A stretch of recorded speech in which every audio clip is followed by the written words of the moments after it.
যে এই হত্যাকাণ্ড ছিল একটা রাষ্ট্রীয় পরিকল্পনার অংশ। তারা চেয়েছিলেন সবাইকে মেরে ফেলতে, কিন্তু এসে রিপোর্ট করছেন যে একটা গুলি লাগলে শুধু সেই যায়, বাকিগুলো যায় না। এগুলো হচ্ছে আমাদের বীর সন্তানেরা যারা বুক দিয়ে বাংলাদেশটাকে আগলে রেখেছেন। সম্ভাব্য প্রধান পারপিট্রেটর, তিনি দেশ থেকে পালিয়েছেন, তাকে দেশে ফিরিয়ে আনার জন্য আইনি প্রক্রিয়া সেটা আমরা শুরু করব।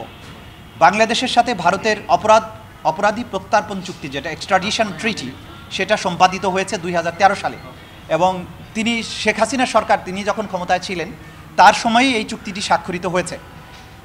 তিনি যেহেতু বাংলাদেশের গণহত্যার প্রধান আসামি হবেন বলে আমরা মনে করছি, বা অধিকাংশ মামলায় তাকে আসামি করা হয়েছে, সুতরাং এই প্রক্রিয়া শুরুর মাধ্যমে আমরা আইনগতভাবেই তাকে বাংলাদেশে ফিরিয়ে এনে বিচারের মুখোমুখি করার জন্য চেষ্টা করব। এটা তো প্রাণ আচার, আমাকে একটু দিস।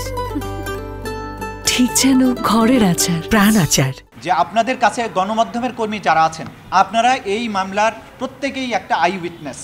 আপনাদের কাছে অসংখ্য ভিডিও ফুটেজ আছে।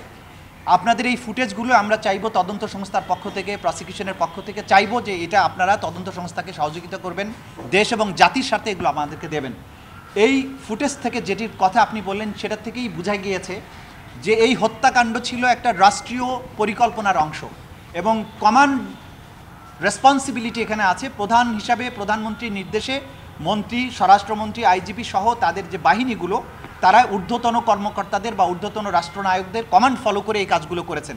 তাদের এই রিপোর্টিং থেকেই বোঝা যায় যে কিভাবে নিরস্ত্র মানুষকে তারা নিশ্চিহ্ন করার জন্য কাজ করেছেন। তারা চেয়েছিলেন সবাইকে মেরে ফেলতে, কিন্তু এসে রিপোর্ট করছেন যে একটা গুলি লাগলে শুধু সেই যায়, বাকিগুলো যায় না। এগুলো হচ্ছে আমাদের বীর সন্তানেরা যারা বুক দিয়ে বাংলাদেশটাকে আগলে রেখেছেন, যারা জীবন দিয়েছেন, তাদের প্রতি ন্যায় বিচারটা করতে হবে আমাদেরকে। সেই কারণেই এই যে ওয়াইড স্প্রেড, সিস্টেম্যাটিক এবং রাষ্ট্রীয় পরিকল্পনার অংশ হিসাবে যে গণহত্যা এবং ক্রাইমস অ্যাগেনস্ট হিউম্যানিটি, সেইটার বিচারের আওতায় এই ট্রাইব্যুনাল। কারণ এই ট্রাইব্যুনালটা গঠিত হয়েছে বা এই আইনটাও তৈরি হয়েছে শুধুমাত্র এই বিশেষায়িত অপরাধের বিচার করার জন্য। সুতরাং আমরা তাদেরকে এই বিচারের আওতায় নিয়ে আসবো। প্রধান চ্যালেঞ্জ হবে, দেখুন, এভিডেন্স কালেক্ট করা।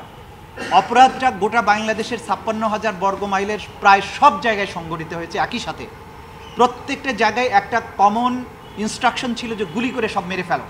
সুতরাং 56,000 বর্গ মাইলে আমাদের 64 জেলায় যতগুলো উপজেলা, থানা আছে, সব জায়গায়, অলমোস্ট সব জায়গায় এই অপরাধগুলো সংঘটিত হয়েছে।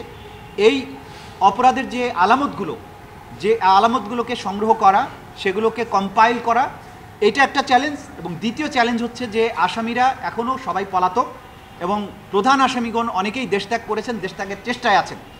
তাদেরকে আওতার মধ্যে নিয়ে আসা, আইনের আওতার মধ্যে নিয়ে আসাটা একটা প্রধান চ্যালেঞ্জ। আর আলামতগুলো দ্রুততম সময়ের মধ্যে নষ্ট হয়ে যাওয়ার আগে সংরক্ষণ করাটা, এই দুটো আমরা চ্যালেঞ্জ মনে করি। বাকিটা হচ্ছে আমাদের পরিশ্রম এবং আমাদের চেষ্টার ব্যাপার। এটা আমরা চেষ্টা করবো ইনশাআল্লাহ।